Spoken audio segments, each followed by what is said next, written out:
Gitu. Everybody, welcome back again. Di video kali ini kita bakal ngebahas tempat-tempat wisata yang mengandung unsur cerita-cerita mistis atau mitos misteri. Dan kita akan mengambil 3 tempat terpopuler dengan cerita mistis yang paling populer juga menurut versi RNG Review. Check it out.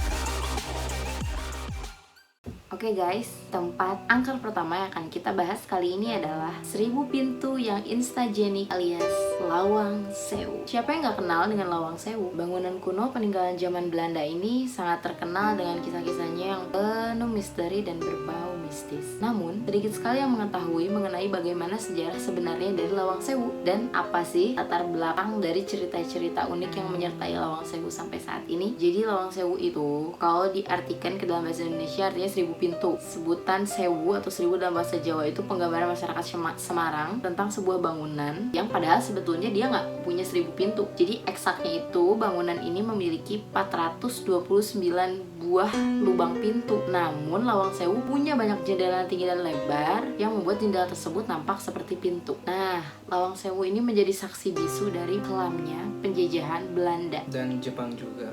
Karena pada dahulu kala, Lawang Sewu itu dipakai untuk menyiksa para tahanan-tahanan, khususnya tahanan Indonesia. Mulai dari penyiksaan, pembantaian, aku yakin namanya aja sudah bisa membuat bulu kuduk berdiri. Penjara jongkok, penjara berdiri, dan ruang penyiksaan. Bayang gak sih di penjara tapi jongkok, atau di penjara tapi berdiri? Iya, dan kurang lebih penjaranya itu setengah meter. Jadi mereka jongkok, saling berdesakan, dan akhirnya mereka semua mati. Dan kenapa penjaranya ada yang disebut penjara berdiri? Karena saat mereka duduk, mereka saling berdesakan, hilang oksigen, dan mati. Dan Lawang Sewu ini juga menjadi salah satu inspirasi bagi sinias movie untuk diangkat menjadi sebuah film. Tempat ini betul ya kalau kita sebut salah satu tempat populer dengan cerita mistis. Mungkin kalau sekarang lebih tepatnya adalah tempat wisata yang mempunyai cerita misteri atau cerita mistis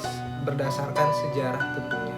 Gimana menurut kalian? Ada yang udah pernah mengunjungi Lawang Sewu? Nah, kita lanjut ke tempat angker terpopuler yang kedua. Ini lokasinya ada di Bali ya. Aduh, ini nih hotelnya para hantu Bali alias PI Bedugul.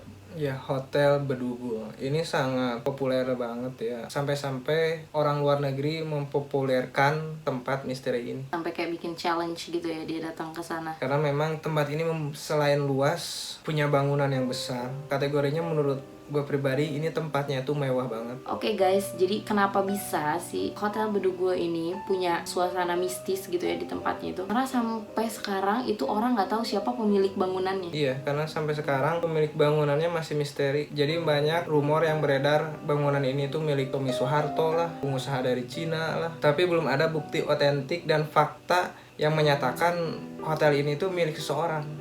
Milik siapa tuh sampai sekarang masih misteri. That's why ini masuk kategori hotel misteri.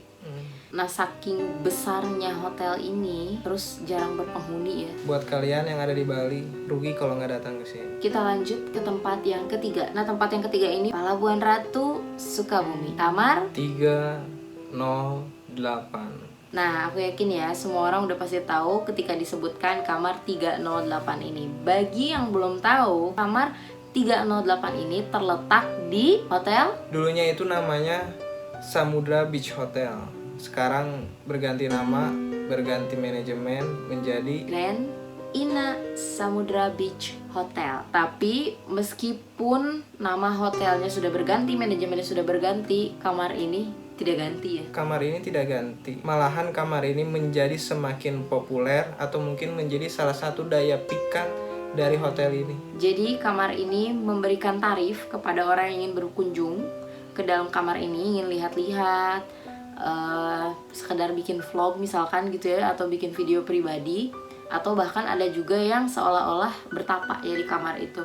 Butuh berjam-jam gitu dia untuk berdiam di kamar itu. Jadi tarifnya itu berbeda-beda. Banyak rumor dan sumber yang mengatakan bahwa kamar ini itu dibangun atau hotel ini itu dibangun oleh presiden pertama kita, Insinyur Soekarno. Dan entah bagaimana, memang kamar ini itu dipercaya adalah salah satu tempat atau gerbang bila mana mau bertemu sang legenda Nyi Roro Kidul.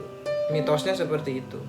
Oke guys, mungkin gitu aja review singkat kita kali ini tentang 3 tempat wisata populer dengan cerita mistisnya. Bagaimana menurut pendapat kalian tentang review kita? Mari kita berdiskusi di kolom komentar. Semoga video kali ini bermanfaat, menginspirasi, dan yang paling penting menghibur. Sampai ketemu di video berikutnya.